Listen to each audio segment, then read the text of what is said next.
अध्याय 841 gets of eternity संप्रदाय के साथ युद्ध की शुरुआत 2। अतीत में मैं तुम्हारी मां को नहीं पा सका, अब तुम अपनी मां की जगह लोगी। राकेश ठहाके मारकर हंसने लगा। उसने पहले ही अपने सामने मौजूद प्रिया को पाने का फैसला कर लिया था। राकेश प्रिया को पाने के लिए जो कुछ भी कर सकता है वो करेगा। प्रिया राकेश से और भी अधिक असंतुष्ट थी। इस आदमी ने उसे और भी अधिक घृणा महसूस कराई। उसकी मां के साथ ऐसा करने के बाद राकेश के मन में अभी भी प्रिया के प्रति बुरे विचार थे। प्रिया इससे क्यों परेशान नहीं होगी? सौभाग्य से उसकी मां ने राकेश जैसे आदमी से शादी नहीं की। अगर उसकी मां ने राकेश जैसे आदमी से शादी की होती तो प्राची को बहुत कष्ट सहना पड़ता। राकेश, मैं अपने माता पिता का बदला जरूर लूंगी, खुद को तैयार कर लो, प्रिया ने राकेश से कहा। प्रिया अब राकेश के व्यवहार को और बर्दाश्त नहीं कर सकी। उसने इस सब को जल्द से जल्द खत्म करने का फैसला किया। तुम मुझसे मजाक कर रही हो? तुम बदला लेना चाहती हो? कोई बात नहीं, मैं तुम्हें पकड़ लूंगा और तुम्हें अपनी उपपत्नियों में से एक बना लूंगा। राकेश को प्रिया की बातों पर हंसी आई। उसके अनुसार प्रिया उसके लिए कोई खतरा नहीं थी। प्रिया ने असंतोष में अपनी भौहें सिकोड़ी। इस आदमी ने वास्तव में उसे दुश्मन नहीं माना। इससे प्रिया को बहुत गुस्सा आया। प्रिया ने अपना सेंट लाइट जाइथर बजाना शुरू किया। जब प्रिया सेंट लाइट जाइथर बजा रही थी तो राकेश का शरीर अचानक बहुत दूर उछल गया। सेंट लाइट जाइथर की ताकत बहुत डरावनी है। तार के सिर्फ एक झटके से ये राकेश के शरीर को सैकड़ों मील तक उड़ा सकता है। जमीन से टकराने से पहले उसने 10 मील व्यास का एक गड्ढा बना दिया। प्रिया ने अपनी पूरी ताकत का इस्तेमाल नहीं किया है। उसने अभी भी पर्याप्त संयम रखा है ताकि राकेश तुरंत न मारा जाए। अगर प्रिया ने राकेश को बहुत जल्दी मार दिया तो ये राकेश के लिए बहुत आसान हो जाएगा। दूसरी तरफ माया और सुनेहा की मुलाकात कार्तिक और भद्रेश से हुई। दोनों ने इन दो आदमियों के साथ खेल खेलने का इरादा किया। आपके विरोधी हम हैं, चलिए थोड़ा मजा करते हैं, माया और सुनेहा ने कार्तिक और भद्रेश से कहा। कार्तिक और भद्रेश के शरीर तब अकड़ गए जब उन्होंने माया और सुनेहा को देखा जो पहले से ही उनके सामने थीं। कार्तिक और भद्रेश के लिए माया और सुनेहा वे महिलाएं थीं जिनसे वे सबसे ज्यादा बचते थे। ये स्पष्ट था कि ये दो महिलाएं कुनलुन पवित्र भूमि की सबसे भयानक महिलाएं थीं। कार्तिक और भद्रेश के लिए सैकड़ों शक्तिशाली जादुई जानवरों के खिलाफ लड़ना माया और सुनेहा के खिलाफ लड़ने से बेहतर होगा। कार्तिक और भद्रेश के पास और कोई विकल्प नहीं था। उन दोनों को माया और सुनेहा से लड़ना पड़ा। अगर कार्तिक और भद्रेश लड़ने के लिए तैयार नहीं होते तो ये निश्चित था कि अन्य शिष्य और बुजुर्ग पूरी तरह से अपना लड़ने का जज्बा खो देंगे। अगर ऐसा हुआ तो गेट्स ऑफ इटर्निटी संप्रदाय का पतन निश्चित था। कमीनी, तैयार हो जाओ, मैं तुम दोनों को मार डालूंगा। कार्तिक ने माया और सुनेहा के खिलाफ खुद को साहसी बनाना शुरू किया। अगर वो लड़ने से डरता तो निश्चित रूप से हार जाता। लड़ाई में आत्मविश्वास और साहस ही जीत की कुंजी है। इसके बिना कार्तिक और भद्रेश कुछ नहीं थे। तुम दोनों को ऐसी बातें कहने के लिए पर्याप्त साहसी हो। ऐसा लगता है कि एक बिगड़े हुए लड़के को सजा मिलनी चाहिए। सुनेहा और माया दोनों को ये पसंद नहीं आया। वे दोनों तब चिढ़ गईं जब किसी ने उन्हें ऐसा बुलाने की हिम्मत की। वे दोनों अब आर्यन की महिलाएं थीं। उन्हें सार्वजनिक रूप से अपनी प्रतिष्ठा खराब नहीं होने देनी चाहिए थी। माया और सुनेहा ने एक दूसरे की ओर देखा। दोनों ने एक दूसरे की ओर सिर हिलाया। माया और सुनेहा इस बात पर सहमत हो गई थीं कि वो कार्तिक और भद्रेश को बेहद दर्दनाक तरीके से मारेंगी। कार्तिक ने अभी जो किया था वो उसके द्वारा इस जीवन में की गई सबसे बड़ी गलती थी।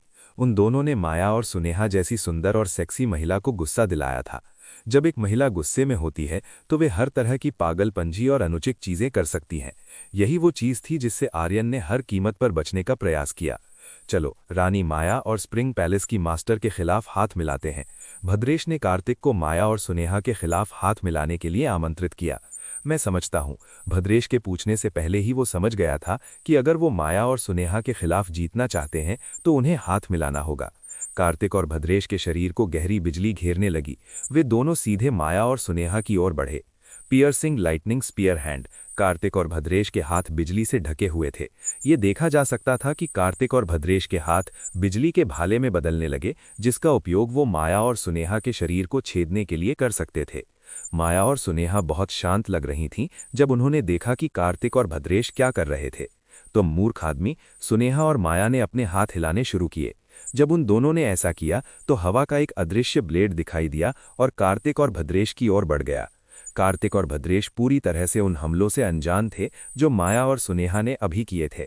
वे दोनों माया और सुनेहा की ओर आगे बढ़ते रहे। कार्तिक और भद्रेश करतततततरमान के समय एक न रुकने वाली ट्रेन की तरह लग रहे थे। वे बिना किसी प्रतिरोध के आगे बढ़े। चीरा चीरा। कार्तिक और भद्रेश को पता ही नहीं था, piercing lightning spear hand technique के लिए वे दोनों जिस हाथ का उपयोग कर रहे थे वो कट गया था और खून की धुंध में बदल गया था। अरे बूढ़े आदमी, तुम्हारा दाहिना हाथ कहाँ है? कार्तिक ने भद्रेश से पूछा, जिसका दाहिना हाथ गायब था। ये सुनकर भद्रेश ने तुरंत अपने दाहिने हाथ की ओर देखा। जब उसने ऐसा किया तो भद्रेश ने पाया कि उसका दाहिना हाथ गायब था। मेरा हाथ! भद्रेश चिल्लाने लगा जब उसे एहसास हुआ कि उसका हाथ गायब है। ये देखकर कार्तिक मुस्कुराया भी। उसने बस अपने सामने फ्री शो का आनंद लिया। मुस्कुराना बंद करो और अपने हाथ को भी देखो, भद्रेश ने कार्तिक से अपने हाथ को देखने को कहा। कार्तिक ने अपने हाथों को देखना शुरू किया। जब उसने अपने दाहिने हाथ को देखा तो उसने पाया कि उसका दाहिना हाथ भी गायब था। भद्रेश की तरह कार्तिक भी चिल्लाया। उन दोनों को पता नहीं था कि अभी क्या हुआ। उनके हाथ गायब होने पर उन दोनों को कुछ भी महसूस नहीं हुआ। माया और सुनेहा मुस्कुराईं जब उन्होंने भद्रेश और कार्तिक द्वारा दिखाए गए चेहरों को देखा। क्या आप दोनों इससे भी ज्यादा कुछ महसूस करने के लिए तैयार हैं? माया और सुनेहा ने भद्रेश और कार्तिक से कहा। भद्रेश और कार्तिक ने तुरंत माया और सुनेहा की ओर देखा जो उनके सामने थीं। ये स्पष्ट था कि ये माया और सुनेहा ही कर रही थीं। भद्रेश और कार्तिक माया और सुनेहा से और भी अधिक डरने लगे थे। उन्हें उम्मीद नहीं थी कि माया और सुनेहा इतनी भयानक होंगी। अध्याय 842। प्रिया बनाम राकेश। माया और सुनेहा ने कार्तिक और भद्रेश को तड़पाना शुरू कर दिया। वे दोनों ऐसा करने में बहुत मजा ले रही थीं। इस बीच आर्यन, नलिनी, शिवानी, यशिका और आराध्या ने उन बुजुर्गों से लड़ाई लड़ी जो गेट्स ऑफ इटर्निटी संप्रदाय से आए थे। उनके पास वर्तमान में मौजूद ताकत के साथ आर्यन, नलिनी, शिवानी, यशिका और आराध्या ने गेट्स ऑफ इटर्निटी संप्रदाय के सभी बुजुर्गों को आसानी से हरा दिया। अगर सभी बुजुर्ग हार जाते हैं तो ये निश्चित है कि गेट्स ऑफ इटर्निटी संप्रदाय के सभी शिष्य भी आत्मसमर्पण कर देंगे और फिर से लड़ने की हिम्मत नहीं करेंगे।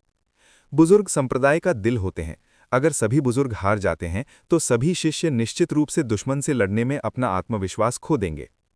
इस बीच राकेश जमीन से उठने की कोशिश कर रहा था।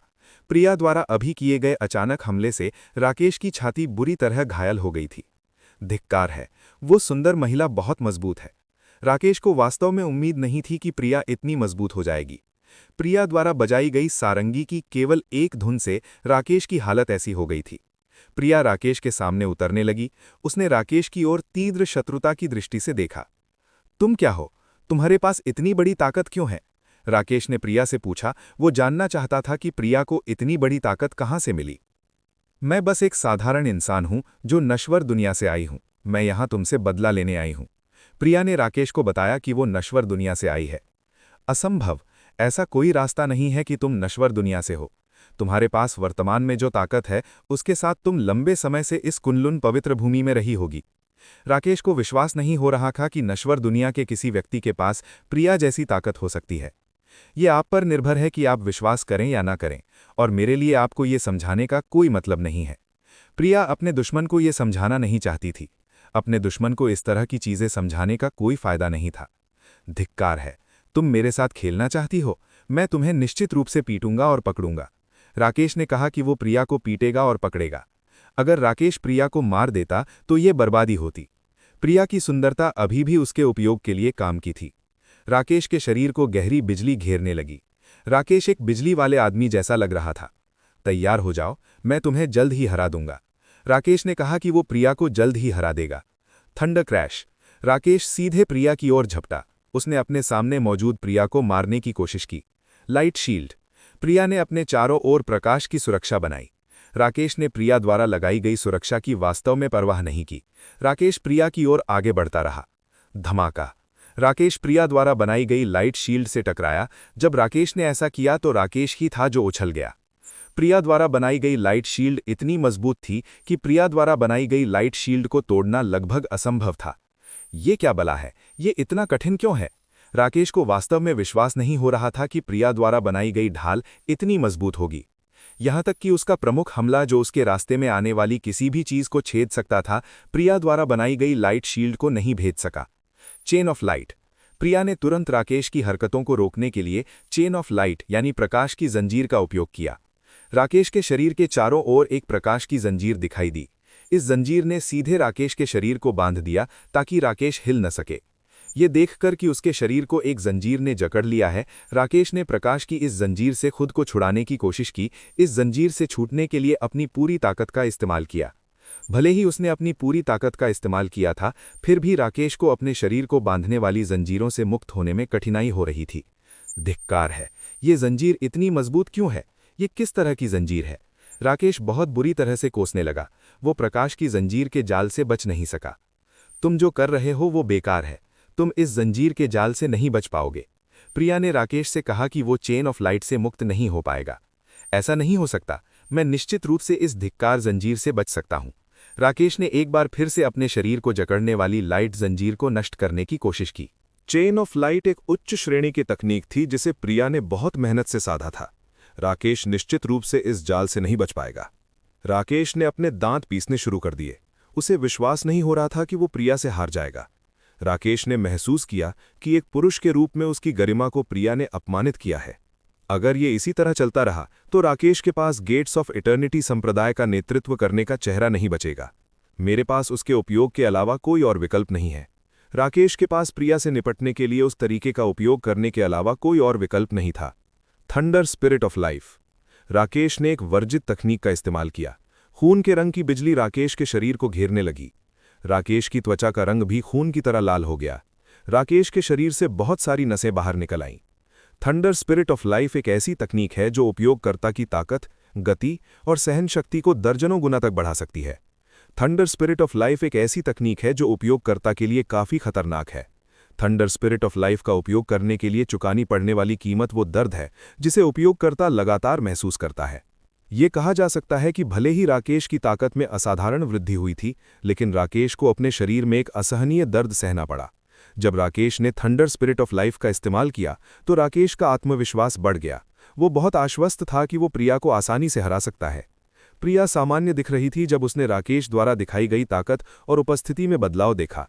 भले ही उसने थंडर स्पिरिट ऑफ लाइफ का इस्तेमाल किया था, फिर भी राकेश उसे डराने में असमर्थ था। खुद को तैयार कर लो सुंदर युवती, मैं इसे बहुत जल्दी खत्म कर दूंगा। राकेश ने कहा कि वो इसे जल्दी खत्म कर देगा। राकेश लंबे समय तक थंडर स्पिरिट ऑफ लाइफ का उपयोग नहीं कर सकता।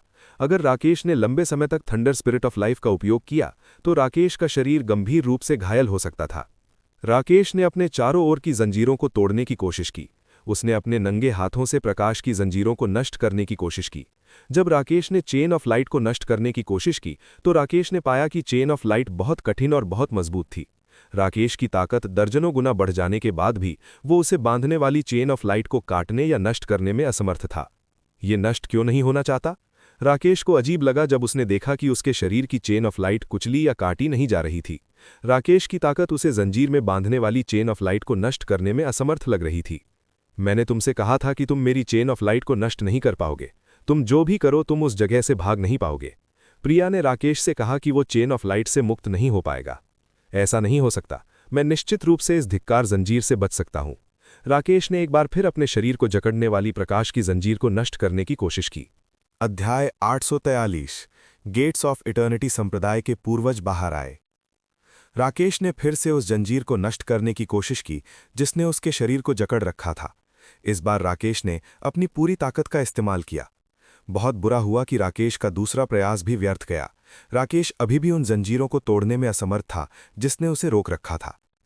मैंने तुमसे कहा था कि तुम जो कर रहे हो वो बेकार है। प्रिया ने कहा कि राकेश जो कर रहा था उसका कोई मतलब नहीं था। चाहे राकेश कितनी भी कोशिश कर ले, राकेश निश्चित रूप से उसकी प्रकाश की जंजीर चेन ऑफ लाइट से नहीं बच पाएगा।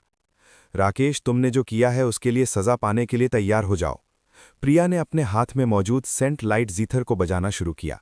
प्रिया ने राकेश पर मेलोडी के अभिशाप कर्स ऑफ मेलोडी का इस्तेमाल किया। राकेश, जिसने सेंट लाइट जीथर की आवाज़ सुनी, उसे महसूस होने लगा कि उसका सिर बहुत दर्द कर रहा है। दर्द इतना तीव्र था कि राकेश ने अपने जीवन में ऐसा कुछ कभी महसूस नहीं किया था। प्रिया ने अपने मेलोडी अभिशाप की शक्ति को और मजबूत करना शुरू कर दिया। धिक्कार है, ये बहुत दर्दनाक है। राकेश दर्द से चिल्लाने लगा। वो उस दर्द को बर्दाश्त नहीं कर पा रहा था जिससे वो गुजर रहा था। अब केवल उसका सिर ही नहीं दुख रहा है, बल्कि राकेश के शरीर के लगभग हर हिस्से में बहुत दर्द हो रहा है।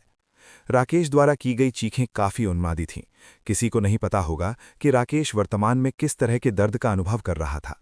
राकेश जैसा एक शक्तिशाली साधक जो गेट्स ऑफ इटर्निटी संप्रदाय का नेता था, इस तरह उन्माद में चिल्ला रहा था, ये निश्चित रूप से पूरे गेट्स ऑफ इटर्निटी संप्रदाय में किसी के लिए भी अकल्पनीय था।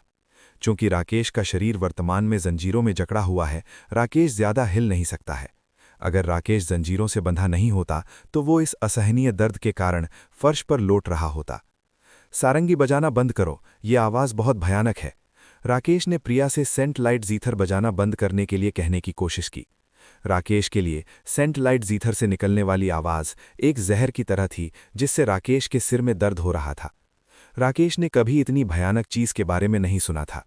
वो वास्तव में उस आवाज़ को बर्दाश्त नहीं कर पा रहा था जो प्रिया द्वारा बजाए जा रहे सेंट लाइट जीथर से आ रही थी। प्रिया रुकने को तैयार नहीं लग रही थी। उसने सेंट लाइट जीथर बजाना जारी रखा और अपनी मेलोडी अभिशाप तकनीक को मजबूत किया। राकेश वास्तव में यातना में था। सेंट लाइट जीथर की आवाज़ सुनकर राकेश का शरीर फड़कने लगा और कांपने लगा। भले ही सेंट लाइट जीथर द्वारा उत्पन्न ध्वनि इस स्थान से कुछ दूर रहने वाले अन्य लोगों के सुनने के लिए बहुत मधुर और बहुत सुंदर थी, दुर्भाग्य से राकेश के लिए ये उसके जीवन में सुनी गई सबसे खराब आवाज़ थी। राकेश का दिमाग बहुत गर्म महसूस होने लगा। वो वास्तव में सेंट लाइट जीथर के संगीत की आवाज़ को बर्दाश्त नहीं कर सका। रुको रुको, कृपया रुको। राकेश ने प्रिया से इस भयानक आवाज़ के साथ खुद को प्रताड़ित करने का बंद करने की भीख मांगने की कोशिश की। पहली बार गेट्स ऑफ इटर्निटी संप्रदाय के एक नेता ने किसी महिला से इस तरह भीख मांगी थी। गेट्स ऑफ इटर्निटी संप्रदाय के इतिहास में ऐसा कभी नहीं हुआ था। भले ही राकेश ने प्रिया से इस तरह भीख मांगी थी, प्रिया सेंट लाइट जीथर बजाना बंद करने को तैयार नहीं लग रही थी। सामान्य प्रिया तब रुक जाती जब दुश्मन ने आत्मसमर्पण कर दिया होता। प्रिया निश्चित रूप से उस दुश्मन को जाने देती जिसने अपनी हार स्वीकार कर ली थी। हालांकि इस बार बात अलग थी। उसके सामने मौजूद व्यक्ति वो व्यक्ति था जिसने उसके पिता को बिना किसी दया के मार दिया। प्रिया उस राकेश जैसे आदमी के लिए क्यों खेद महसूस करेगी जिसने उसके माता पिता की मौत का कारण बनाया। प्रिया निश्चित रूप से राकेश को कभी जाने नहीं देगी। ये पता चला कि आमतौर पर दयालु हृदय वाली प्रिया जरूरत पड़ने पर इस तरह की चीजें कर सकती थी। उसने उस दुश्मन के प्रति क्रूरता से कार्य करने में संकोच नहीं किया जिसने उसके प्रियजनों को पीड़ित किया और मार डाला। राकेश ने अपनी पलकें बंद करना शुरू कर दिया। राकेश अब इस कष्टदायक दर्द को सहने के लिए पर्याप्त मजबूत नहीं दिख रहा था। वो इस तरह की यातना महसूस करने के बजाय मरना पसंद करता। राकेश के अनुसार ये वास्तव में अमानवीय था। ऐसे समय में भी राकेश ऐसा सोच सकता था। भले ही जब उसने किसी को मारा और प्रताड़ित किया था तब उसने कभी ऐसा कुछ नहीं सोचा था। राकेश का दिमाग फट गया क्योंकि वो सेंट लाइट जीथर की शक्ति को बर्दाश्त नहीं कर सका। राकेश का शरीर एक लाश की तरह अकड़ गया। देखा जा सकता है कि राकेश की मौके पर ही मौत हो गई थी। ये अप्रत्याशित था कि गेट्स ऑफ इटर्निटी संप्रदाय के इतिहास में अब तक का सबसे शक्तिशाली शासक एक महिला द्वारा बजाई गई सारंगी की आवाज से मर जाएगा। लोग निश्चित रूप से इस पर विश्वास नहीं करेंगे। ये देखकर कि राकेश की मौत हो गई है, प्रिया ने सेंट लाइट जीथर बजाना बंद करने का फैसला किया। प्रिया को उम्मीद नहीं थी कि राकेश इस तरह मर जाएगा। भले ही प्रिया राकेश को और भी अधिक पीड़ित करने की सजा देना चाहती थी, अप्रत्याशित रूप से राकेश मजबूत नहीं होगा और इस तरह मर जाएगा। आह! प्रिया ने एक आह भरी। ये पहली बार था जब प्रिया ने किसी को मारा था। किसी कारण से प्रिया को इस मामले के बारे में थोड़ा दोषी महसूस हुआ। जब प्रिया ने किसी को मारा तो उसके दिल में थोड़ा अजीब एहसास हुआ। पत्नी, क्या तुम खत्म कर चुकी हो? आर्यन आया और प्रिया के पास पहुंचा, जो उलझन में दिख रही थी। आर्यन ने पूछा कि क्या प्रिया ने राकेश के साथ अपना काम पूरा कर लिया है। आर्यन का अपना काम हो चुका था। उसने पहले ही गेट्स ऑफ इटर्निटी संप्रदाय के बुजुर्गों और शिष्यों की देखभाल कर ली थी। प्रिया ने ज्यादा कुछ नहीं कहा। वो अचानक चली गई और आर्यन के शरीर को गले लगा लिया, जो उससे कुछ ही दूरी पर था। आर्यन ने देखा कि प्रिया अभी क्या कर रही थी। ऐसा लग रहा था कि राकेश को मारने के बाद प्रिया का दिल अशांत महसूस कर रहा था। पत्नी, सब ठीक है। आर्यन ने अपनी बाहों में मौजूद प्रिया को शांत करने की कोशिश की। उसने प्रिया की आदर्श पीठ को सहलाना शुरू किया। पति, मैंने जो पहले किया, क्या वो गलत था? प्रिया ने आर्यन से पूछा। वो जानना चाहती थी कि उसने जो पहले किया था वो गलत था या नहीं। तुम गलत नहीं हो, तुमने कुछ सही किया है। अगर तुम इस आदमी को और देर तक जीवित रहने देती तो निश्चित रूप से और भी लोग होते जो उसके कारण पीड़ित होते। आर्यन ने कहा कि प्रिया ने जो किया वो बिल्कुल सही था। क्या ये सच है? प्रिया ने आर्यन से पूछा। आर्यन ने अपनी बाहों में मौजूद प्रिया की ओर धीरे से सिर हिलाया। पत्नी, तुम और मैं साधकों की दुनिया में प्रवेश कर चुके हैं। तुम्हें इस तरह की चीजों की आदत डालनी होगी।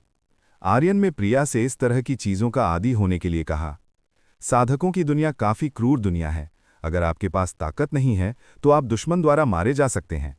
प्रिया ने आर्यन की ओर सिर हिलाया। ऐसा लगता है कि आर्यन ने जो कहा वो सही था। उसे राकेश को मारने के बाद दोषी महसूस करने की जरूरत नहीं थी। कमीने, इस संप्रदाय को भ्रष्ट करने की तुम्हारी हिम्मत कैसे हुई? गुस्से से भरी एक आवाज पूरे गेट्स ऑफ इटर्निटी संप्रदाय में गूंज उठी। ये आवाज इतने भयानक दबाव से भरी थी, ये स्पष्ट था कि ये आवाज एक बहुत ही मजबूत साधक द्वारा निकाली जा रही थी। आर्यन और प्रिया ने आवाज के स्रोत की ओर देखा। जब उन दोनों ने आवाज के स्रोत की ओर देखा तो उन दोनों ने दो पुरुष आकृतियों को आसमान के ऊपर उड़ते हुए देखा। ये दो आकृतियां स्पष्ट रूप से गेट्स ऑफ इटर्निटी संप्रदाय के पूर्वज थे। अध्याय 844। गेट्स ऑफ इटर्निटी संप्रदाय के पूर्वज क्रोधित थे। ये दो बूढ़े निश्चित रूप से गेट्स ऑफ इटर्निटी संप्रदाय के पूर्वज थे। ये उनके द्वारा पहने गए कपड़ों से देखा जा सकता था। इन दोनों ने जो कपड़े पहने थे वे स्पष्ट रूप से गेट्स ऑफ इटर्निटी संप्रदाय के थे। ये दो पूर्वज बहुत देर से आए। गेट्स ऑफ इटर्निटी संप्रदाय पहले ही आर्यन और उसके सहयोगियों के हाथों नष्ट हो चुका था। अब विशाल गेट्स ऑफ इटर्निटी संप्रदाय की इमारतें हर जगह बिखरा हुआ मलबा बन गई थीं। ये देखकर के गेट्स ऑफ इटर्निटी संप्रदाय को कुचल दिया गया है और मलबे में बदल दिया गया है, अभी अभी बाहर आए दोनों पूर्वज आग बबूला हो गए। उन दोनों ने अपने शरीर के चारों ओर एक अत्यंत भयानक दबाव डाला। इन दो लोगों का दबाव स्पष्ट रूप से आधा कदम दूर दिव्य क्षेत्र, डिवाइन रेल्म के स्तर पर था। आखिरकार तुम दोनों पुराने राक्षस अपनी छिपने की जगह से बाहर आना चाहते हो। मुझे लगा कि तुम बाहर नहीं आओगे और अभी भी अपनी छिपने की जगह में छिपे रहोगे। सुनेहा ने गेट्स ऑफ इटर्निटी संप्रदाय के उन दो पूर्वजों से कहा जो अभी अभी प्रकट हुए थे। देखा जा सकता है कि सुनेहा गेट्स ऑफ इटर्निटी संप्रदाय के दो पूर्वजों से परिचित थी। सुनेहा लगभग गेट्स ऑफ इटर्निटी संप्रदाय के पूर्वज की ही पीढ़ी की थी, इसलिए ये अजीब नहीं था कि सुनेहा उन दोनों के बारे में जानती थी। इन दो बूढ़ों के नाम हंसराज और दुष्यंत थे। दोनों ही महान पूर्वज थे जो गेट्स ऑफ इटर्निटी संप्रदाय के थे। सुनेहा, तो ये सब तुम्हारा किया धरा है? हंसराज ने नफरत और अत्यंत भारी मारने की आभा वाले स्वर में कहा। अगर साधारण लोग हंसराज के सामने होते तो हंसराज की विशाल मारने की आभा के कारण होने वाले डर से वे तुरंत अपनी पैंट में पेशाब कर देते। इस तरह की मारने की आभा के साथ ये निश्चित था कि हंसराज ने अपने जीवन में बहुत से लोगों को मारा था। अतीत में इस व्यक्ति ने गेट्स ऑफ इटर्निटी संप्रदाय को आज जैसा बनाने के लिए अनगिनत निर्दोष साधकों को मारा होगा। बेशक मैंने ये किया है। क्या तुम्हें वो पसंद नहीं आ रहा जो मैं अभी कर रही हूं? सुनेहा ने हंसराज से कहा। वो हंसराज द्वारा छोड़ी गई मारने की आभा से बिल्कुल भी नहीं डरी थी। तुम कमीनी बुढ़िया, तुमने संप्रदाय के साथ जो किया है उसका बदला मैं लूंगा। दुष्यंत भी हंसराज की तरह ही गुस्से में था। वो तुरंत सुनेहा की ओर बढ़ा। दुष्यंत का इरादा सुनेहा की जान लेने का था। हंसराज चुप नहीं रहा, वो भी सुनेहा पर हमला करने चला गया। अगर वे दोनों हाथ मिला लें तो सुनेहा को हराना आसान होगा। तुम किसे बुढ़िया कह रहे हो? तुम दो पुराने लोग? हंसराज और दुष्यंत की बातें सुनकर सुनेहा को बहुत गुस्सा आया। महिलाएं वे जीव थीं जो बुढ़िया कहलाना सबसे ज्यादा नफरत करती थीं, इसलिए हंसराज और दुष्यंत द्वारा बोले गए शब्दों को सुनकर सुनेहा का गुस्सा होना असामान्य नहीं था। सुनेहा का इरादा उन दो पुराने दकियानूसी राक्षसों को सबक सिखाने का था जिन्होंने उसका अपमान करने की हिम्मत की थी।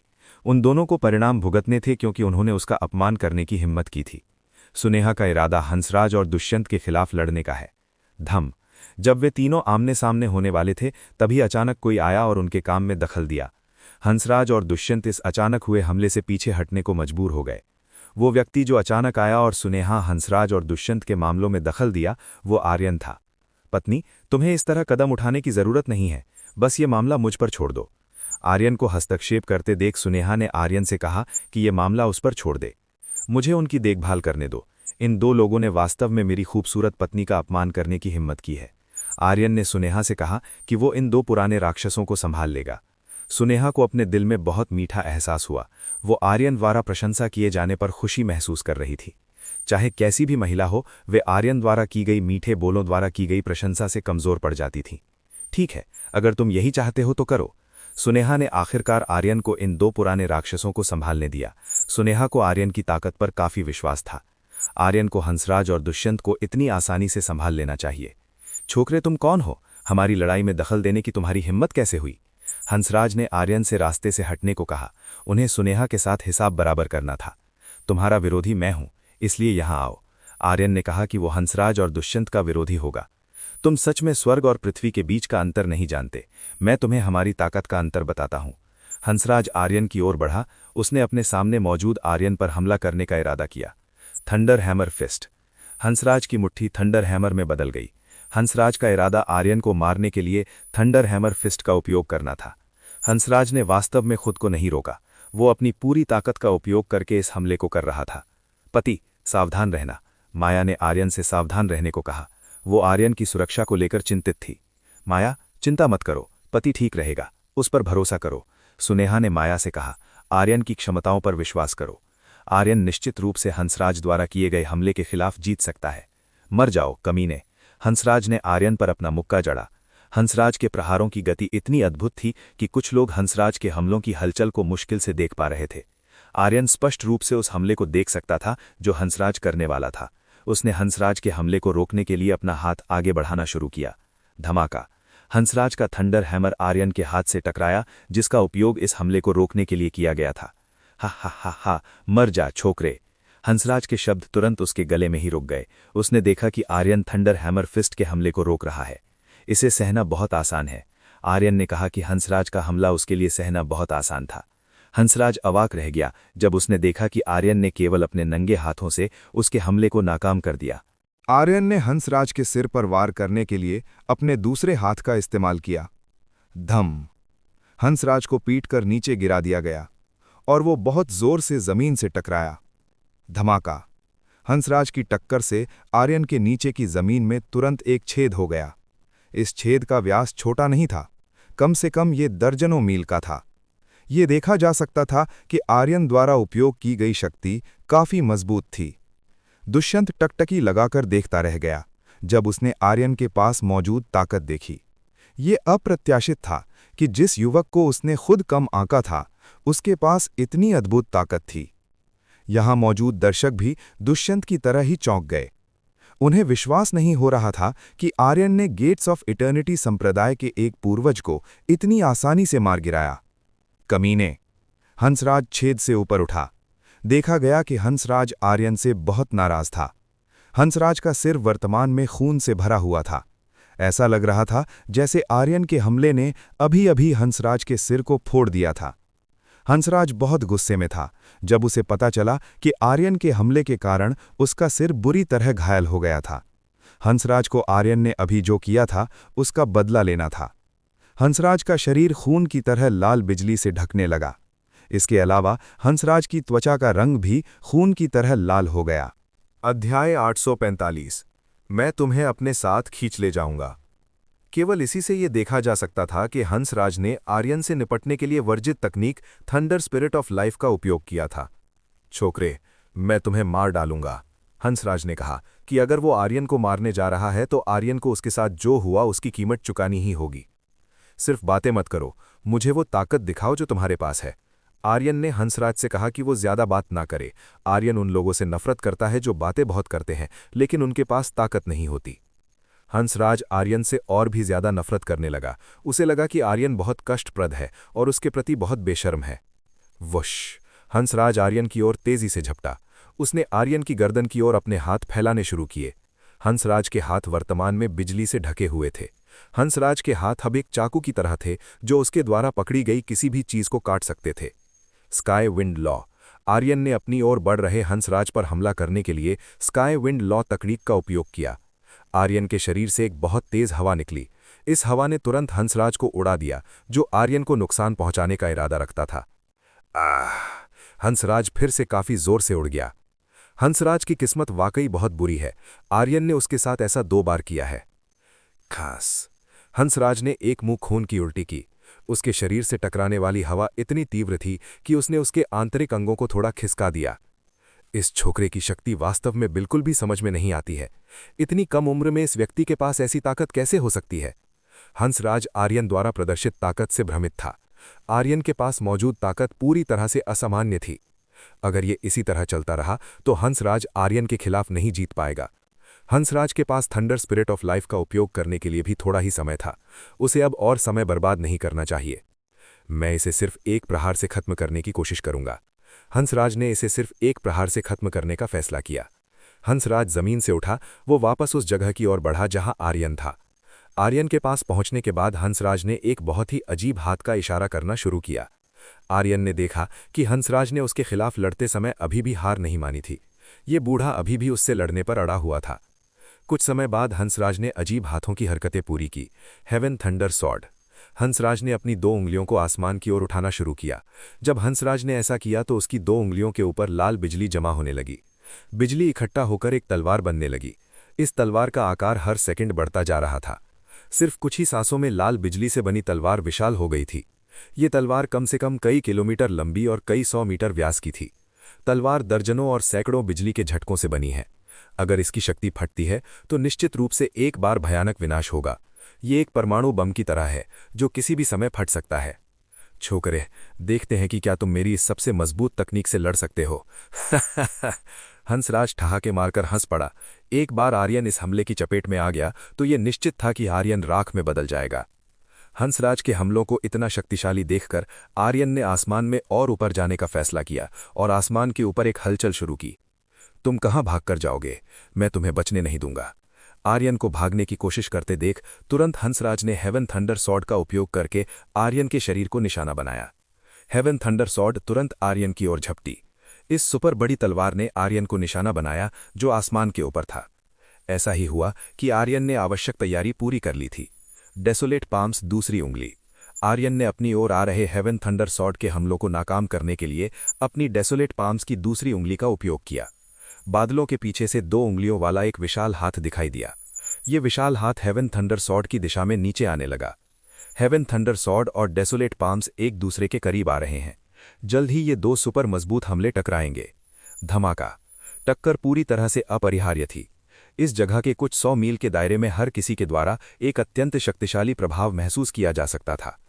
हेवन थंडर सॉर्ड और डेसोलेट पाम्स के द्वारा उत्पन्न शक्ति के प्रभाव से अनगिनत साधक उड़ गए। गह। हंसराज ने अपने द्वारा उपयोग की जा रही हेवन थंडर सॉर्ड को बचाने की कोशिश की। हंसराज नहीं चाहता था कि heaven thunder sword desolate palms के हाथों हार जाए। तड़ाक, तड़ाक, तड़ाक। हंसराज के द्वारा उपयोग की जा रही हेवन थंडर सॉर्ड घिसने लगी। देखा जा सकता था कि heaven thunder sword desolate palms के हाथों टूटने लगी थी। चकनाचूर। Heaven thunder sword desolate palms की शक्ति के नीचे चकनाचूर हो गई। जब हेवन थंडर सॉर्ड चकनाचूर हो गई तो डेसोलेट पाम्स के रास्ते में और कुछ नहीं था। नहीं। हंसराज काफी जोर से चिल्लाया। डेसोलेट पाम्स के हमले से बचने की कोशिश की। बहुत बुरा हुआ कि हंसराज ऐसा नहीं कर सका क्योंकि उसके पास ऐसा करने की ताकत नहीं थी। धमाका। हंसराज डेसोलेट पाम्स की दूसरी उंगली की चपेट में आ गया। इस जगह पर एक अत्यंत शक्तिशाली विस्फोट हुआ। इस विस्फोट से एक बहुत शक्तिशाली भूकंप आया। डेसोलेट पाम्स के द्वारा उत्पन्न भूकंप कुनलुन के पवित्र भूमि के हर क्षेत्र में महसूस किया जा सकता था। हंसराज जो डेसोलेट पाम्स की तकनीक की चपेट में आया था वो निश्चित रूप से मर जाएगा। हंसराज के पास इतने शक्तिशाली हमले का सामना करने का कोई रास्ता नहीं था। अब जबकि हंसराज मर चुका है तो अब सिर्फ दुष्यंत की देखभाल करना बाकी है। शुरुआत से अंत तक दुष्यंत ने केवल हंसराज और आर्यन के बीच की लड़ाई देखी। उसने हंसराज की मदद नहीं की जो आर्यन से लड़ते समय परेशान दिख रहा था। भले ही दुष्यंत को वास्तव में विश्वास था कि हंसराज आर्यन को संभाल लेगा, लेकिन उसे उम्मीद नहीं थी कि हंसराज आर्यन के हाथों मर जाएगा। अब तुम अकेले रह गए हो, अब तुम क्या करने जा रहे हो? आर्यन ने दुष्यंत से कहा। आर्यन जानना चाहता है कि दुष्यंत अभी क्या करेगा। ऐसा लगता है कि मेरे पास जीतने का कोई मौका नहीं है। दुष्यंत को लगा कि उसके पास आर्यन और उसके सहयोगियों के खिलाफ जीतने का कोई मौका नहीं है। तो तुमने हार मानने का फैसला किया? आर्यन ने दुष्यंत से कहा। मेरा जीवन और मृत्यु इसी संप्रदाय में है। क्योंकि मेरे पास आप सभी के खिलाफ जीतने का कोई मौका नहीं है, इसलिए मैं आप में से कुछ को हमारे साथ परलोक ले जाऊंगा। दुष्यंत ने आर्यन से कहा कि वो यहाँ के कुछ लोगों को अपने साथ अंतिम संस्कार में ले जाएगा। हाँ, तुम किस बारे में बात कर रहे हो? मुझे बिल्कुल समझ नहीं आ रहा है। आर्यन को समझ नहीं आ रहा था कि दुष्यंत किस बारे में बात कर रहा था। शायद दुष्यंत पागल हो गया था क्योंकि गेट्स ऑफ इटर्निटी संप्रदाय नष्ट हो गया था। आप सभी जो इस स्थान पर हैं उन्हें तुरंत पता चल जाना चाहिए कि मेरा क्या मतलब है। दुष्यंत ने कहा कि आर्यन और इस स्थान पर मौजूद सभी लोगों को पता चल जाएगा कि उसने अभी क्या कहा था। आर्यन और इस स्थान पर मौजूद हर कोई इस बात को लेकर और भी ज्यादा उत्सुक हो रहा था कि दुष्यंत क्या करेगा। वे सभी जानना चाहते थे कि दुष्यंत क्या करेगा। अध्याय 846 दानव बलि का चक्र। दुष्यंत ने अपने हाथों को आगे जोड़ना शुरू किया।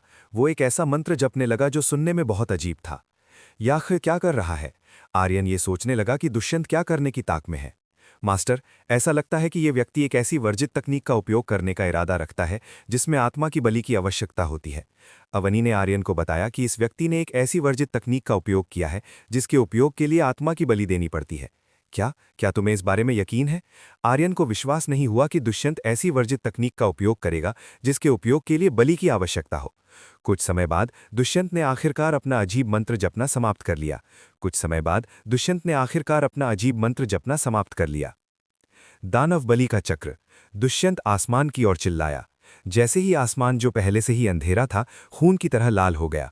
बादल जो कभी काले थे अब खून की तरह लाल हो गए हैं। बिजली जो वर्तमान में कड़क रही थी वो भी हल्की काली लाल थी। ये यहाँ के सभी लोगों के लिए बहुत बहुत अजीब था। अचानक लगभग सभी स्थानों पर उन्मादी चीखें होने लगी। ये उन्मादी चीखें शाही परिवार या स्प्रिंग पैलेस के साधकों की तरफ से नहीं आई थीं। ये चीखें गेट्स ऑफ इटर्निटी संप्रदाय के शिष्यों और बुजुर्गों की तरफ से आ रही थीं। आर्यन ने तुरंत गेट्स ऑफ इटर्निटी संप्रदाय के शिष्यों और बुजुर्गों की ओर देखा। जब आर्यन ने उनकी ओर देखा तो उसने पाया कि इन लोगों के शरीर के अंगों से खून निकलना शुरू हो गया था। ये लोग बहुत दर्द में लग रहे थे। उनकी आत्माओं को किसी ऐसी चीज ने सोख लिया था जो बादलों के पार थी। ये बुरा है। ऐसा लगता है कि ये व्यक्ति अपने ही संप्रदाय के लोगों को भड़काने का इरादा रखता है।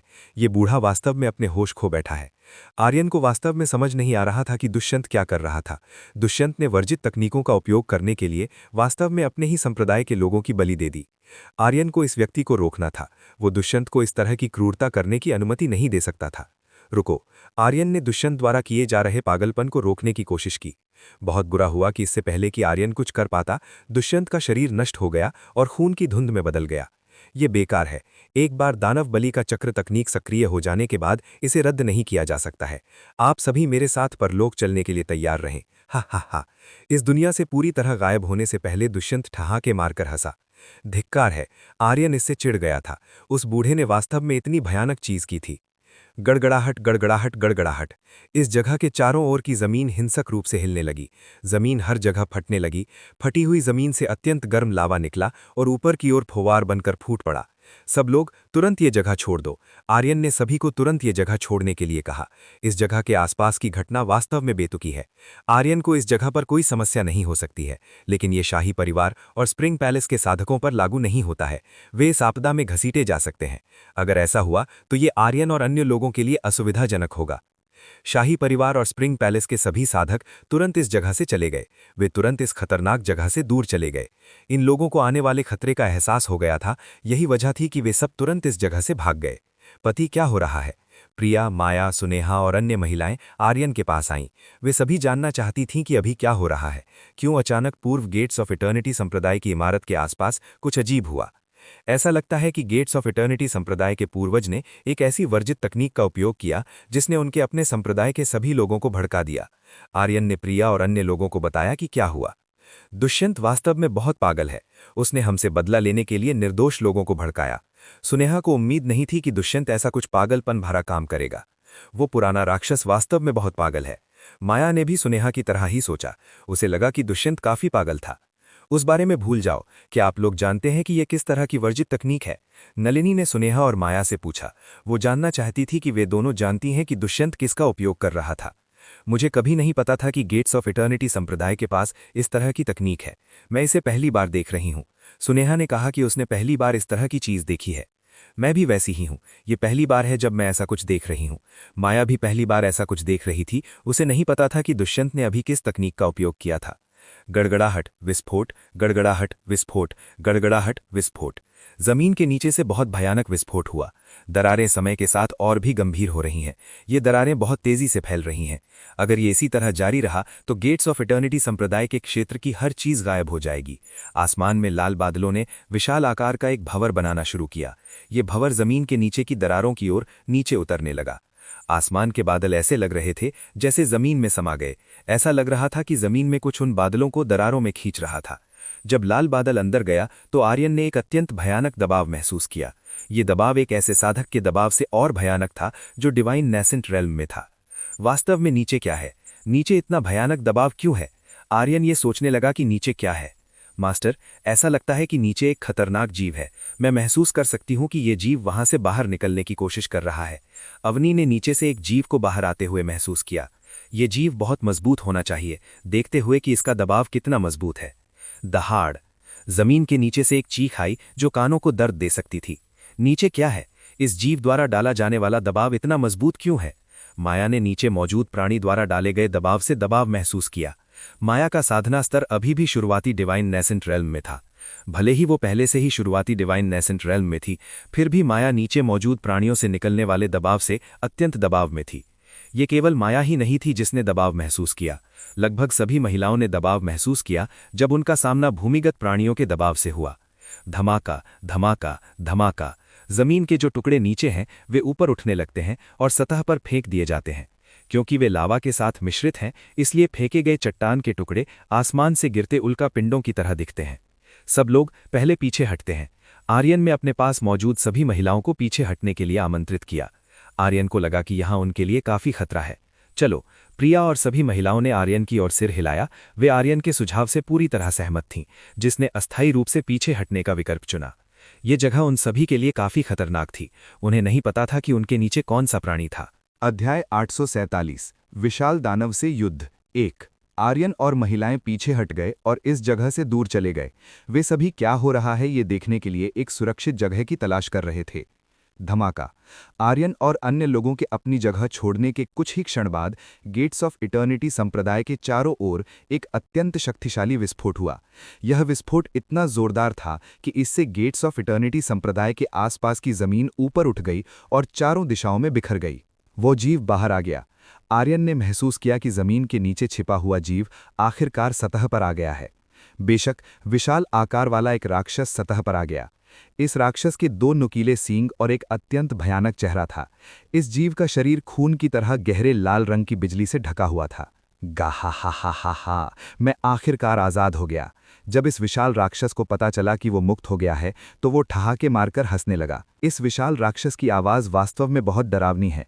इस विशाल राक्षस की आवाज़ सुनकर कोई भी निश्चित रूप से डर जाएगा। ये राक्षसी दानव पूरी तरह से स्वतंत्र नहीं था, केवल उसका ऊपरी शरीर सतह पर आया था, जबकि उसका निचला शरीर अभी भी जमीन के नीचे लग रहा था।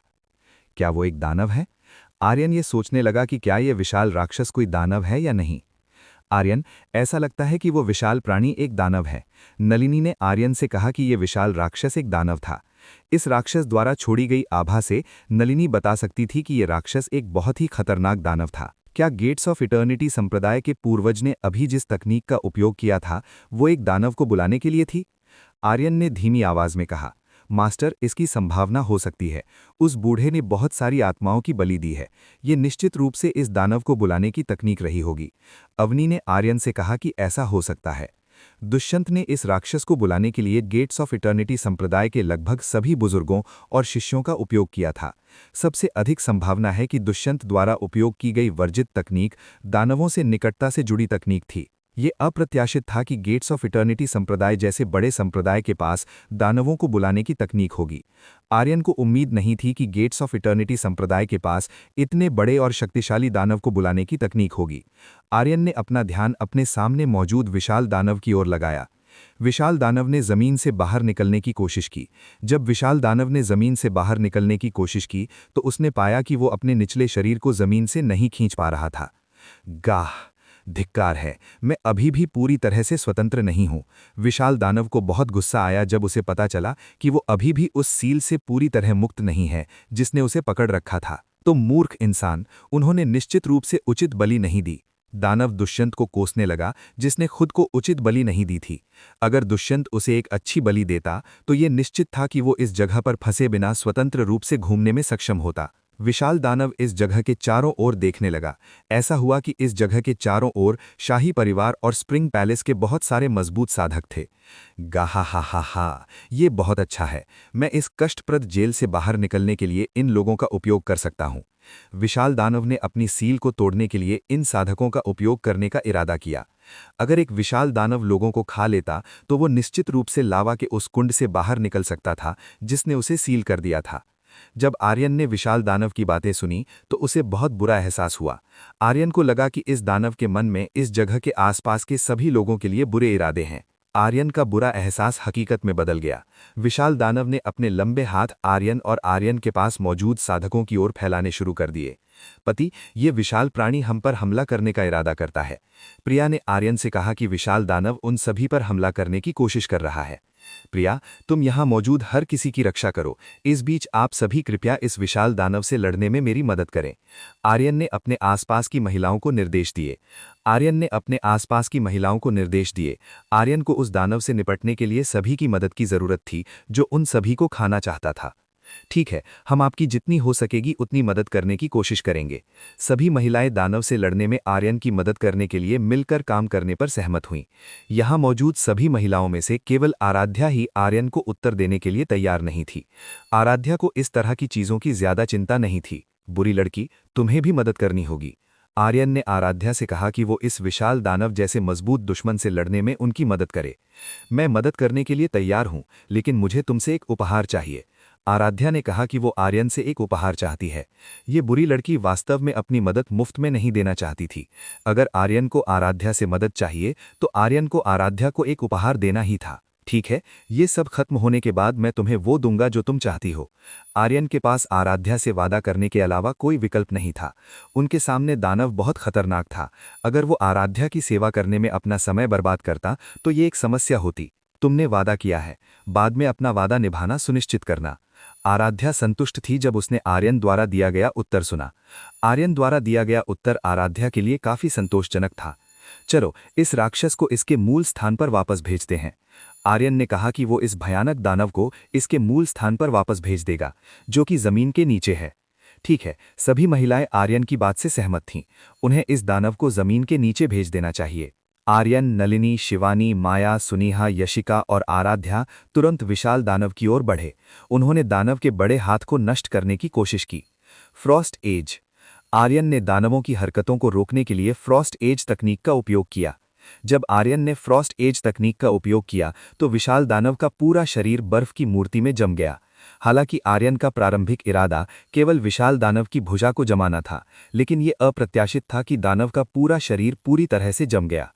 आर्यन ने जो किया, उसने नलिनी, शिवानी, माया, सुनेहा, यशिका और आराध्या को आक्रमण करने का मौका दिया। नलिनी, शिवानी, माया, सुनेहा, यशिका और आराध्या ने आर्यन द्वारा दिए गए मौके को हाथ से नहीं जाने दिया। उन सभी ने दानव की ओर अपने अपने आक्रमण शुरू किए। नलिनी ने दानव पर आक्रमण करने के लिए हेवनली गोल्डन फ्लेम का उपयोग किया। यशिका ने भी दानवों पर आक्रमण करने के लिए अपनी पीली लपटों का उपयोग किया। इस बीच शिवानी, माया, सुनेहा ने दानव के शरीर को काटने के लिए अपनी हवा की शक्ति का उपयोग किया। इस बीच आराध्या ने दानव के शरीर को काटने के लिए अपनी तलवार का उपयोग किया। आराध्या एक ऐसी साधिका थी जो बिजली की साधना करती थी, इसलिए आराध्या की तकनीकें उस दानव के खिलाफ ज्यादा काम नहीं आती थीं, जिसके पूरे शरीर पर बिजली की ढाल थी। भले ही वो उस दिव्य बिजली कानून की शक्ति का उपयोग नहीं कर सकती थी जिस पर उसे गर्व था, फिर भी आराध्या की शारीरिक शक्ति एक दानव से लड़ने के लिए पर्याप्त थी। आराध्या को पूरा विश्वास था कि वो इस बदसूरत विशाल दानव के खिलाफ जीत सकती है। अध्याय 848 विशाल दानव से युद्ध 2। धमाका धमाका, चीरा चीरा चीरा चीरा। नलिनी, शिवानी, माया, सुनेहा, यशिका और आराध्या द्वारा किए गए हमलों ने सीधे विशाल दानव के शरीर पर वार किया। सभी महिलाओं द्वारा किए गए हमलों के प्रभाव के कारण अत्यंत घनी धूल ने विशाल दानव के शरीर को घेर लिया। क्या इसने काम किया? आर्यन और सभी महिलाएं ये जानने के लिए उत्सुक थे कि उनका हमला विशाल दानव को अक्षम करने में सफल रहा या नहीं। वुश! पारे के आकार के एक हाथ ने आर्यन, नलिनी, शिवानी, माया, सुनेहा, यशिका, आराध्या पर हमला किया। सब लोग बचो! आर्यन ने नलिनी, शिवानी, माया, सुनेहा, यशिका और आराध्या से कहा कि वे जहां हैं वहां से जितनी जल्दी हो सके निकल जाएं। नलिनी, शिवानी, माया, सुनेहा, यशिका और आराध्या तुरंत जितनी तेजी से हो सके पीछे हट गईं। धमाका! विशाल दानव के हमले के कारण एक बहुत शक्तिशाली विस्फोट हुआ। भाग्यवश आर्यन, नलिनी, शिवानी, माया, सुनेहा, यशिका और आराध्या वहां से निकल गए थे। अगर वे ये जगह नहीं छोड़ते तो शायद वे गंभीर रूप से घायल हो सकते थे या मर भी सकते थे। तुम नीच इंसानों की इस राजा पर हमला करने की हिम्मत कैसे हुई? विशाल दानव आर्यन, नलिनी, शिवानी, माया, सुनेहा, यशिका और आराध्या से नाराज था, जिन्होंने उसे घायल करने की हिम्मत की थी। उस हमले ने इस राक्षस को बमुश्किल खरोच तक पहुंचाई। ये दानव कितना मजबूत है! शिवानी को विश्वास नहीं हो रहा था कि उनके संयुक्त हमले से विशाल दानव की बाह पर केवल थोड़ी सी खरोंच ही आई। ये दानव बहुत मजबूत है। अगर वो पूरी तरह से सील से मुक्त हो गया तो ये बहुत खतरनाक होगा। नलिनी अब और नहीं सोच पा रही थी कि अगर ये विशाल दानव सील से भागने में सफल रहा तो क्या होगा। अभी भी विशाल दानव की शक्ति बहुत मजबूत है। अगर विशाल दानव को सील से मुक्त कर दिया जाता है तो विशाल दानव की ताकत निश्चित रूप से बहुत भयानक होगी। इस विशाल दानव को हराने की हमारी संभावनाएं सीमित हैं। अगर ये विशाल दानव खुद को जकड़ने वाली सील से मुक्त होने में सफल रहा तो हमारे पास जीतने का कोई मौका नहीं होगा। आर्यन ने सभी महिलाओं से कहा कि उनके पास केवल एक सीमित मौका है। अगर विशाल दानव पूरी तरह से मुक्त हो गया तो वे जीत नहीं सकते। यहां मौजूद सभी महिलाओं ने सिर हिलाया। वे सभी आर्यन द्वारा अभी कही गई बातों से पूरी तरह सहमत थीं।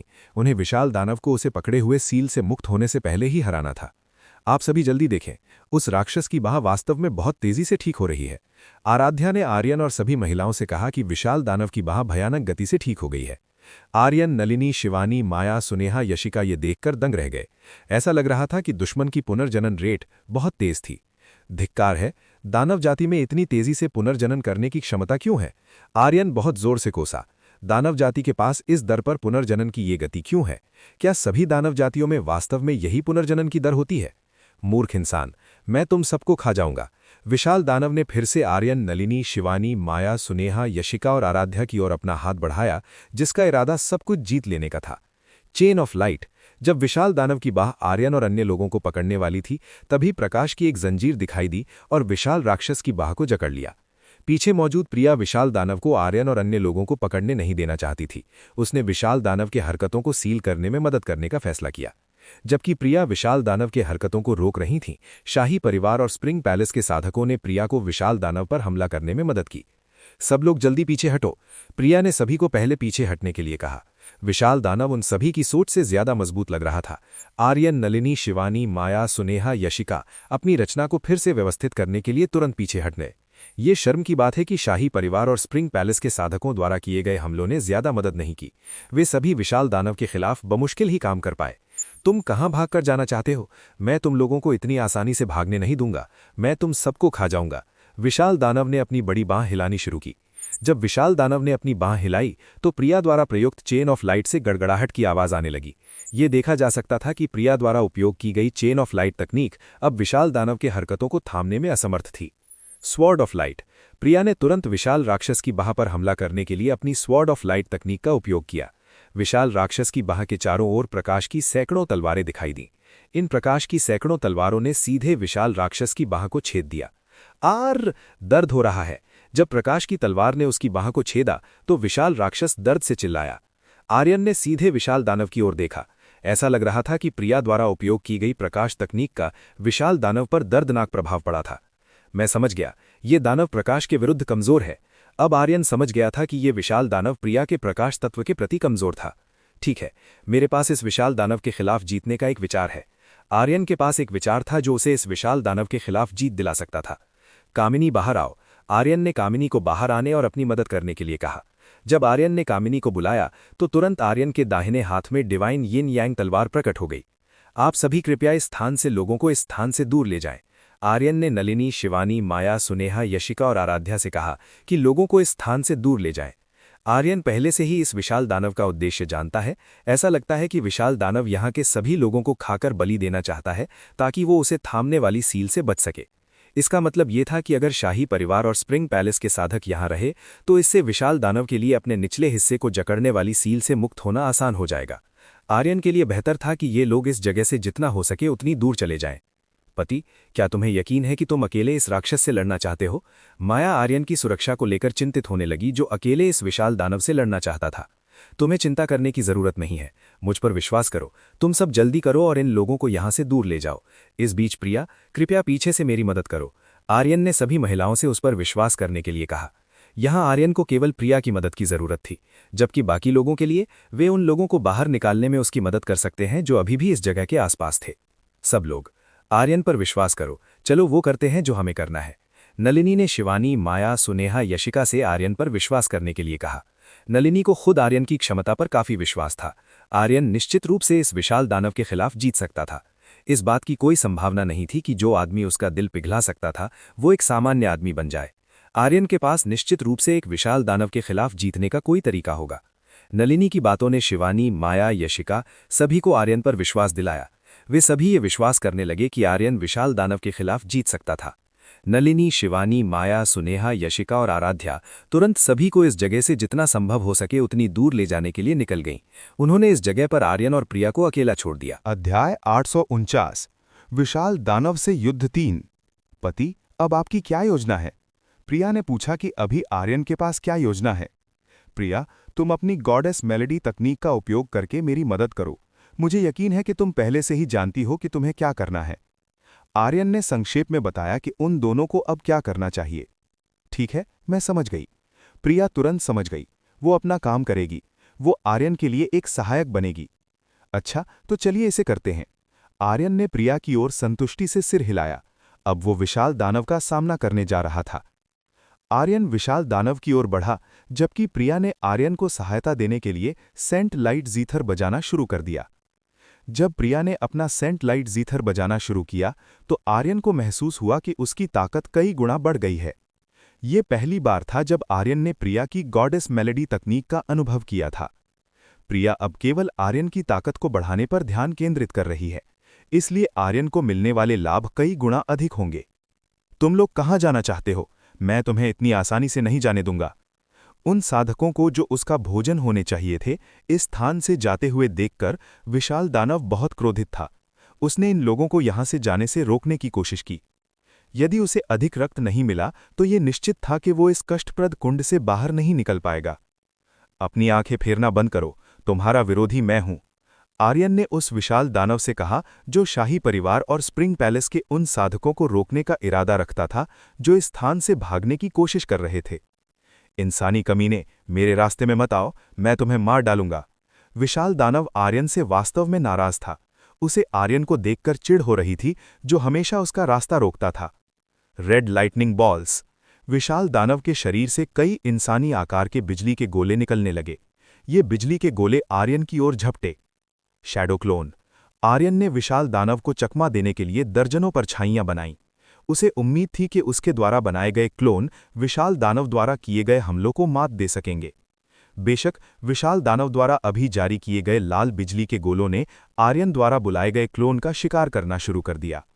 विशाल दानव के रेड लाइटनिंग बॉल हमले से धोखा खा जाने से आर्यन को लगा कि उसे विशाल दानव पर हमला करने में अधिक स्वतंत्रता मिली है। सचमुच कष्टप्रद इंसान। विशाल दानव को महसूस हुआ कि आर्यन बहुत बड़ी मुसीबत है। विशाल दानव की भुजाएं एक विशाल बिजली की तलवार में बदलने लगी। जब विशाल दानव की बाह बिजली की तलवार में बदल गई तो प्रिया की चेन ऑफ लाइट तुरंत टुकड़ों में कट गई। ये देखा जा सकता था कि विशाल दानव की बाह जो तलवार में बदल गई थी अत्यंत तीक्ष्ण थी। ऐसा लगता है कि ये विशाल दानव अपनी इच्छानुसार अपने शरीर को संशोधित कर सकता है। विशाल दानव अपनी भुजाओं को एक विशाल और बहुत लंबी बिजली की तलवार बनाने में भी सक्षम है। मर जाओ तुम इंसान। विशाल दानव ने अपनी तलवार रूपी बाह आर्यन की ओर घुमाई। कामिनी, तैयार हो जाओ, चलो इस बदसूरत राक्षस को हराते हैं।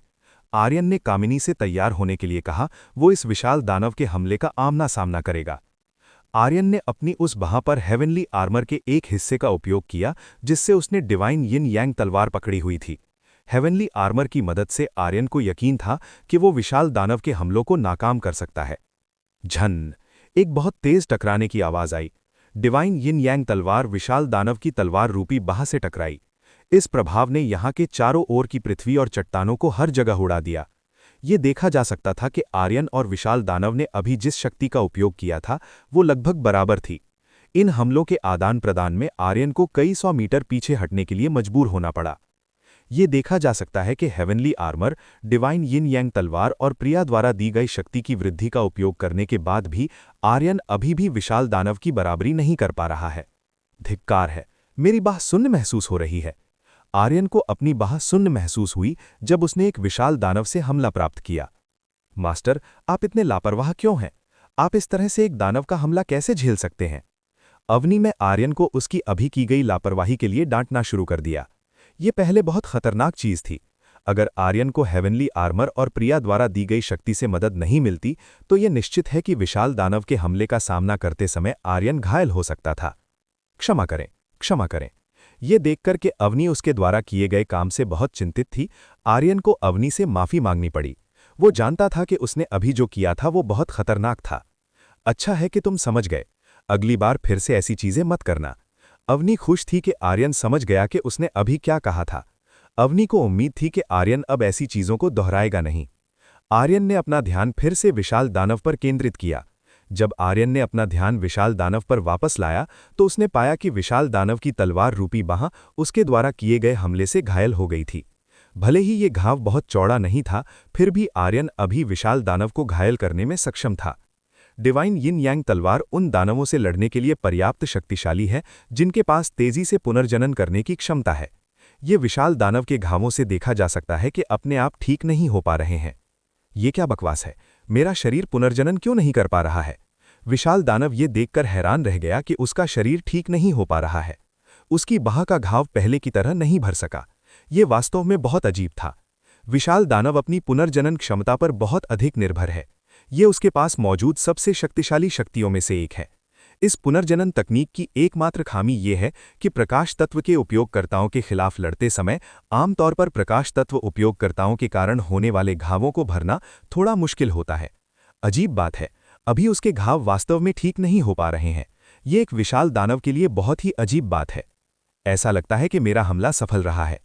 आर्यन उस विशाल दानव को देखकर संतुष्ट था, जो ये जानकर घबराया हुआ लग रहा था कि वो पुनर्जनन नहीं कर सकता। अब आर्यन को विशाल दानव के खिलाफ जीतने का भरोसा है। आर्यन के पास अपने हाथ में डिवाइन यिन यांग तलवार के रूप में विजय की कुंजी है। डिवाइन यिन यांग तलवार वास्तव में ईश्वर और दानव की नैसर्गिक शत्रु है। प्रिया, तुम इस विशाल दानव का ध्यान भटकाओ, मैं उस पर वापस हमला करूंगा। आर्यन चाहता था कि प्रिया विशाल दानव का ध्यान भटकाए, जबकि वो विशाल दानव पर हमला करने जाए। ठीक है, प्रिया ने आर्यन की ओर सिर हिलाया। वो विशाल दानव का ध्यान भटकाने की कोशिश करेगी। अच्छा, तो चलिए इसे करते हैं। आर्यन ने प्रिया की ओर संतुष्टि से सिर हिलाया। अब वो विशाल दानव का सामना करने जा रहा था। इंसानी कमीने, राजा के शरीर को घायल करने की तुम्हारी हिम्मत कैसे हुई? मैं तुम्हें इसकी कीमत चुकाने पर मजबूर करूंगा। विशाल दानव आर्यन से वास्तव में नाराज था। आर्यन को देखकर चिढ़ हो रही थी, जो हमेशा उसका रास्ता रोकता था।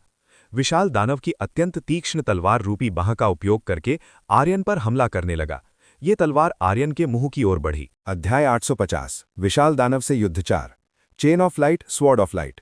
प्रिया ने तुरंत विशाल दानव पर हमला करने के लिए अपनी 2 तकनीकों का इस्तेमाल किया, जिसका इरादा इस तकनीक का उपयोग करके विशाल दानव का ध्यान आर्यन से भटकाना था। प्रकाश की जंजीरें और प्रकाश की तलवारें तुरंत प्रकट हुईं और विशाल दानव के शरीर पर हमला किया। आर! विशाल दानव दर्द से दहाड़ा क्योंकि उसने प्रिया का सुचारू हमला प्राप्त किया। प्रकाश एक दानव की सबसे बड़ी कमजोरी है, इसलिए ये अजीब नहीं होना चाहिए कि प्रिया के हमले विशाल दानव के लिए दर्दनाक थे। धिक्कार है औरत, मुझे परेशान मत करो। विशाल दानव ने अपना ध्यान प्रिया की ओर लगाया। उसके अनुसार प्रिया के पास मौजूद प्रकाश की शक्ति उसके लिए बहुत परेशान कर थी। प्रिया ने जो किया वो सफल रहा। वो विशाल दानव का ध्यान अपनी ओर खींचने में सफल रही। आर्यन ने उस अवसर को नहीं गवाया जो प्रिया ने उसे दिया था। उसने तुरंत अपनी विंड वेन्स खोल दी। सेज गॉड विंड वेन्स खोलकर आर्यन की गति बहुत तेजी से बढ़ गई। ठीक है, चलो इस राक्षस के टुकड़े टुकड़े करते हैं। अपनी बढ़ी हुई गति के साथ आर्यन को विश्वास था कि वो अपनी इच्छानुसार विशाल दानव पर हमला कर सकता है।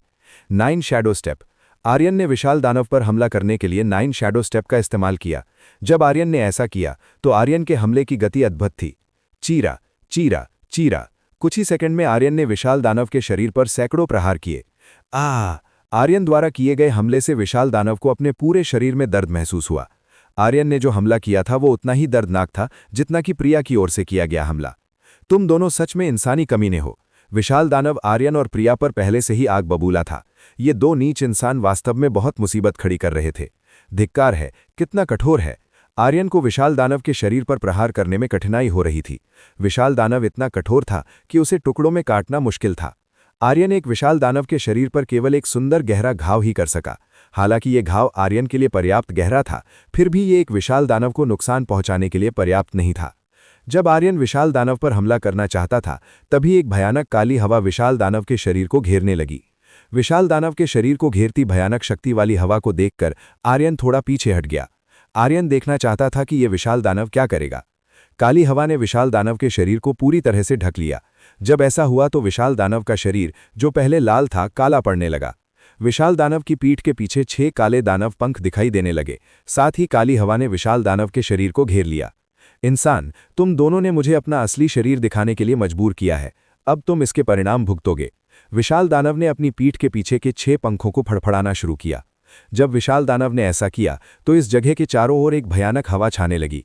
इस जगह के चारों ओर कई सुपर बड़े बवंडर बनने लगे थे। इन भंवरों ने इस जगह के आसपास की हर चीज को बवंडर में सोख लिया। बवंडर में प्रवेश करने वाली सभी वस्तुएं तुरंत धूल के कणों में बदल गईं। ये देखा जा सकता था कि ये बवंडर अनगिनत तलवारों की तरह था। ये बुरा है, प्रिया खतरे में है। आर्यन तुरंत प्रिया की ओर बढ़ा। आर्यन को चिंता थी कि अगर प्रिया इस बवंडर में समा गई तो उसे चोट लग सकती है। आर्यन के पास खुद से सेज गॉड से हवा की विरासत थी। इसका मतलब था कि यह बवंडर उसे घायल नहीं कर पाएगा। समस्या ये थी कि प्रिया आर्यन जैसी नहीं थी। अगर वो इस सुपर बड़े बवंडर के बहुत करीब जाती तो प्रिया अभी भी घायल हो सकती थी। प्रिया, यहां आओ। आर्यन ने तुरंत प्रिया को अपनी ओर खींचा। प्रिया को बवंडर से सुरक्षित करने की कोशिश की। हा, तुम दोनों गलत लोगों से मुसीबत मोल ले रहे हो, परिणाम भुगतने के लिए तैयार रहो। विशाल दानव हंसा जब उसने आर्यन और प्रिया को उस बवंडर को लेकर घबराते हुए देखा जो उसने अभी बनाया था।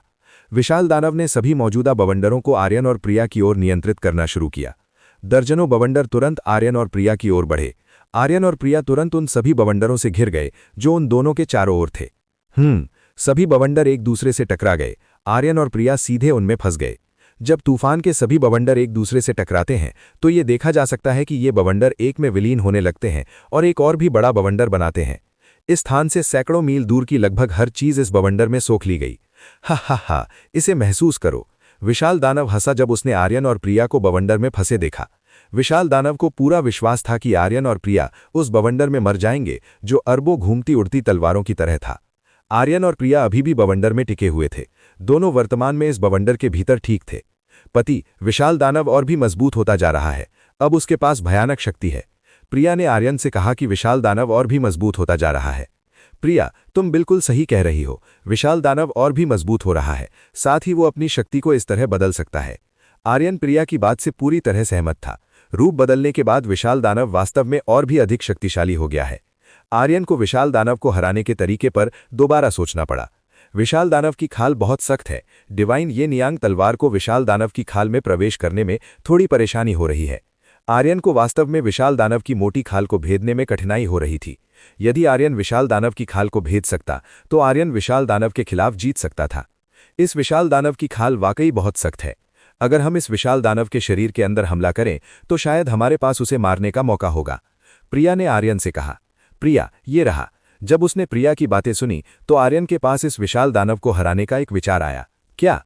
प्रिया ने पूछा कि आर्यन क्या सोच रहा था। हम इस विशाल दानव को अंदर से हरा सकते हैं। मुझे यकीन है कि इस विशाल दानव का आंतरिक शरीर बहुत कमजोर होगा। आर्यन ने प्रिया को अपना विचार बताया। इस तरह के मजबूत शरीर वाले दुश्मन को हराने का तरीका उसे अंदर से नष्ट करना था। यही सबसे प्रभावी तरीका था जिसका उपयोग ऐसी स्थिति में किया जा सकता था। एक विशाल दानव का बाहरी शरीर बहुत सख्त हो सकता है, जबकि एक विशाल दानव का आंतरिक शरीर नरम हो जाएगा। विशाल दानव को हराने के लिए आर्यन को इस विशाल दानव को अंदर से नष्ट करना होगा। इसके लिए आर्यन को विशाल दानव के शरीर में प्रवेश करना होगा। लेकिन क्या एक विशाल दानव के शरीर में प्रवेश करना बहुत जोखिम भरा नहीं है? प्रिया को लगा कि आर्यन जो कर रहा है वो बहुत जोखिम भरा है। तुम्हें चिंता करने की जरूरत नहीं है। मेरे पास ऐसा करने का एक तरीका है जिससे मैं विशाल दानव के शरीर में रह सकूं।